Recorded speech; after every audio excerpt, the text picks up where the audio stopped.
തദ്ദേശ തെരഞ്ഞെടുപ്പിന്റെ ആദ്യഘട്ടത്തിലെ പോളിംഗ് എന്തായാലും പുരോഗമിക്കുകയാണ്. മികച്ച പോളിംഗ് ആണ് ഇതുവരെ രേഖപ്പെടുത്തിയിരിക്കുന്നത്. നമുക്ക് അരുൺ സോളമനിലേക്ക് പോകാം. അരുൺ, ഇപ്പോൾ വെള്ളറടയിലാണെന്ന് മനസ്സിലാക്കുന്നു. ഏത് ബൂത്തിലാണുള്ളത്? നേരത്തെ സുനിഷ സംസാരിച്ചപ്പോൾ പറഞ്ഞിരുന്നു അവിടെ ഒരുവിധം എല്ലാവരും ഇപ്പോൾ തന്നെ വോട്ട് രേഖപ്പെടുത്തി കഴിഞ്ഞു, മികച്ച പോളിംഗ് ആണെന്ന്. അവിടെ എന്താണ് സാഹചര്യം?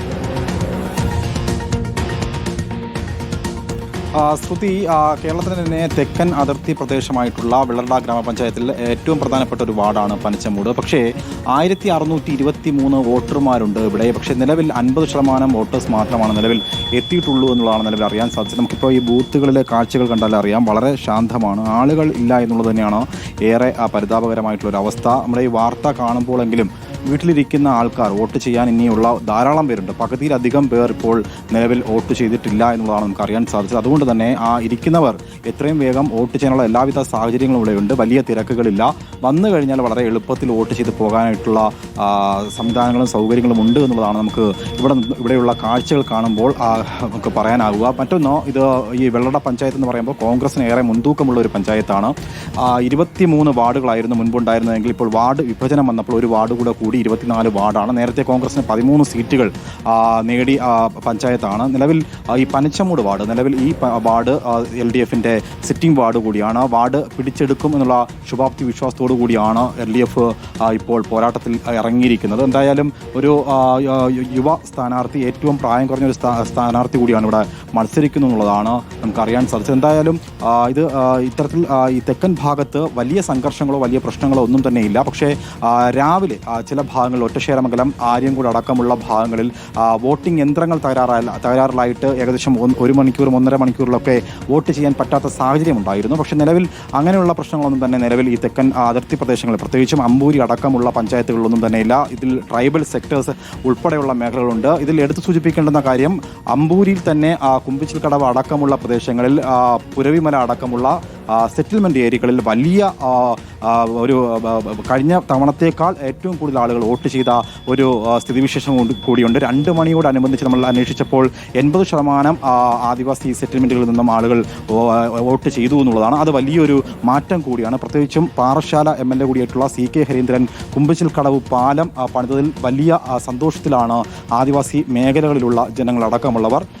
അങ്ങനെ വലിയൊരു മാറ്റമുണ്ട്. പ്രത്യേകിച്ചും മലയോര മേഖലകൾ കൂടിയാണ്. അതുകൊണ്ട് തന്നെ ഇവിടെ ജനങ്ങൾ വോട്ട് ചെയ്യുന്നതിൽ ഇപ്പോൾ ഈ പനച്ചമൂട് എടുത്തു നോക്കുമ്പോൾ വളരെ പിന്നോട്ട് നിൽക്കുന്നുണ്ട്. ഇനിയും മണിക്കൂറുകൾ ബാക്കി മാത്രമാണുള്ളത്. 6 മണി വരെ വോട്ട് ചെയ്യാം. അതിനുശേഷം ടോക്കൺ കിട്ടിക്കഴിഞ്ഞാൽ, 6 മണിക്ക് മുൻപ് എത്തുന്നവർക്ക് ടോക്കൺ കിട്ടിയാൽ അതിനുശേഷവും വോട്ട് ചെയ്യാനുള്ള സാഹചര്യം ഉണ്ട് എന്നുള്ളതാണ് തെരഞ്ഞെടുപ്പ് കമ്മീഷൻ വ്യക്തമാക്കിയിട്ടുള്ളത്. അതുകൊണ്ട് തന്നെ ഇനിയുള്ള മണിക്കൂറുകളിൽ വീട്ടിലിരിക്കുന്നവർ എത്രയും വേഗം വോട്ട് ചെയ്യണം എന്നുള്ളതാണ് ശ്രുതി ഈ അവസരത്തിൽ അറിയിക്കുന്നത്. അരുൺ സോളമനാണ് വിശദാംശങ്ങൾ നൽകിയത്. നമുക്ക് രാഹുൽ സുരേഷിലേക്ക് പോകാം. രാഹുൽ, കട്ടപ്പന പാറക്കടവിലാണുള്ളതെന്ന് മനസ്സിലാക്കുന്നു. രാഹുൽ, പൊതുവെ ഇടുക്കിയിലെ സാഹചര്യം എന്താണ്? ആളുകളെല്ലാം വോട്ട് രേഖപ്പെടുത്താൻ എത്തുന്ന എത്രത്തോളം ശതമാനം പേർ ഇതിനോടകം രേഖപ്പെടുത്തിയിട്ടുണ്ട്? ശ്രുതി, ഇടുക്കിയിൽ പൊതുവെ മന്ദഗതിയിലാണ് തെരഞ്ഞെടുപ്പ് പുരോഗമിക്കുന്നത്. 8 മണിക്കൂറിലേക്ക് എത്തുമ്പോഴും പരമാവധി ഒരു 50%-ലേക്കൊക്കെയാണ് പോളിംഗ് ശതമാനം എത്തിയിട്ടുള്ളൂ എന്നതാണ് ഏറ്റവും പ്രധാനപ്പെട്ട കാര്യം. രാവിലെ നമ്മൾ കട്ടപ്പന, ചെറുതോണി, കരിമ്പൻ, തടിയമ്പാട്, പണിക്കൻകുടി, ഏറ്റവും ഒടുവിൽ വീണ്ടും നമ്മൾ കട്ടപ്പനയിൽ എത്തിയിരിക്കുകയാണ്. ഒരു 15ഓളം ബൂത്തുകളിൽ നമ്മൾ ഇതുവരെ പോയി വന്നിട്ടുണ്ട്. പക്ഷേ എല്ലാ ബൂത്തുകളിലും ഇപ്പോൾ ദൃശ്യങ്ങളിൽ കാണുന്നത് പോലെ തന്നെ ഒരു സമാനമായ സാഹചര്യമാണ്. നീണ്ട ക്യൂ എവിടെയും ദൃശ്യമായിട്ടില്ല എന്നതാണ് ഏറ്റവും പ്രധാനപ്പെട്ട കാര്യം. ഇതിൽ ഏറ്റവും പ്രധാനപ്പെട്ട കാര്യമായി ഈ രാഷ്ട്രീയ പാർട്ടികൾ പറയുന്നത് രാവിലെ നല്ല തണുപ്പായിരുന്നു, അതിനുശേഷം കൊടും ചൂടാണ്, ഇപ്പോൾ ഉച്ച സമയത്ത് തന്നെ കത്തുന്ന വെയിലാണ്, അതിൻ്റെ ഒരു ആലസ്യം ഈ പോളിംഗ് ശതമാനത്തെയും ബാധിച്ചിട്ടുണ്ട് എന്ന് തന്നെയാണ് പറയുന്നത്. അതുകൂടാതെ ഈ തോട്ടം മേഖലയിലൊക്കെ ജോലി ചെയ്യുന്ന ആളുകളാണ് ഈ മലയോര മേഖലയിൽ ഏറ്റവും കൂടുതലുള്ളത്. അപ്പോൾ അവർ രാവിലെ 7 മണിയോടുകൂടി ജോലിക്കൊക്കെ പോകും. തിരികെ ഒരു 3 മണിക്കൊക്കെയാണ് തിരികെ എത്തുന്നത്. അപ്പോൾ വൈകിട്ട് ഒരു 3 മണി മുതൽ 6 മണി വരെ കനത്ത പോളിംഗ് എല്ലായിടത്തും ഉണ്ടാകുമെന്ന ഒരു കണക്കുകൂട്ടലിലാണ് എല്ലാ രാഷ്ട്രീയ പാർട്ടികളും ഉള്ളത്. പരമാവധി ഒരു 70-80% ഇടയിൽ പോളിംഗ് രേഖപ്പെടുത്തും എന്നുള്ള ഒരു നിഗമനത്തിലേക്കാണ് നിലവിൽ പോകുന്നത്. ജില്ലയിൽ ആകെ ഇതുവരെ ചെയ്തിരിക്കുന്നത് 4,23,000-ഓളം വോട്ടർമാർ മാത്രമാണ്. ആകെ 9,12,000-ഓളം വോട്ടർമാർ ആകെ ഉള്ളതാണ്. അതിൽ 4,23,000-ഓളം വോട്ടർമാർ മാത്രമാണ്. ഈ തോട്ടം തൊഴിലാളികളൊക്കെ ജോലിക്ക് പോകുന്ന സമയമാണ്. അപ്പൊ അതിനുശേഷമായിരിക്കാം ഒരു പക്ഷേ വോട്ടെടുപ്പിലേക്ക് അവർ എത്തുന്നത്, അല്ലെങ്കിൽ വോട്ട് രേഖപ്പെടുത്താൻ അവർ എത്തുകയും ചെയ്യുന്നത്. അപ്പോൾ ആ ഒരു സാഹചര്യം കൊണ്ടായിരിക്കും ഇപ്പോൾ ഒരു മന്ദഗതിയിൽ കാര്യങ്ങൾ പോകുന്നത്. മുൻകാലങ്ങളെയൊക്കെ കണക്ക് കൂട്ടി നോക്കുമ്പോൾ ആ രീതിയിൽ തന്നെ ആയിരിക്കും അല്ലേ കാര്യങ്ങൾ? ഒരു അടുത്ത മണിക്കൂറുകളിലായിരിക്കും വോട്ടെടുപ്പ് കുറച്ചുകൂടി ദ്രുതഗതിയിലാകുന്നത് അല്ലേ?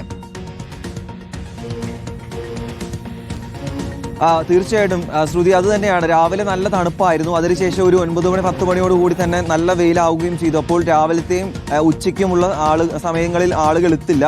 വൈകിട്ട് ഒരു 3 മണിയോടുകൂടി ശ്രുതി സൂചിപ്പിച്ച പോലെ തന്നെ തോട്ടം മേഖലയിലെ ജോലികൾ കഴിഞ്ഞാണ്. തേയിലത്തോട്ടങ്ങളിലും ഏലത്തോട്ടങ്ങളിലും ഉൾപ്പെടെ ജോലി ചെയ്യുന്ന ആളുകളാണ് ഇടുക്കിയിൽ ഏറ്റവും കൂടുതലുള്ളത്. ഇപ്പോൾ അങ്ങനെയുള്ള മേഖലകളിൽ ജോലി ചെയ്യുന്ന ആളുകളാണ് ഈ 3 മണിക്ക് ശേഷം പോളിംഗ് സ്റ്റേഷനിലേക്ക് എത്തുന്നത്. ഇപ്പോൾ നമ്മൾ നിൽക്കുന്നത് കട്ടപ്പന നഗരസഭയിലെ 13ഉം 14ഉം വാർഡുകൾ ഉൾപ്പെടുന്ന ബൂത്തുകളിലാണ്. 2 ബൂത്തുകളിലും വിരലിൽ എണ്ണാവുന്ന ആളുകൾ മാത്രമാണ് വോട്ട് ചെയ്യാനുള്ളൂ എന്നതാണ് എടുത്തു പറയേണ്ട കാര്യം.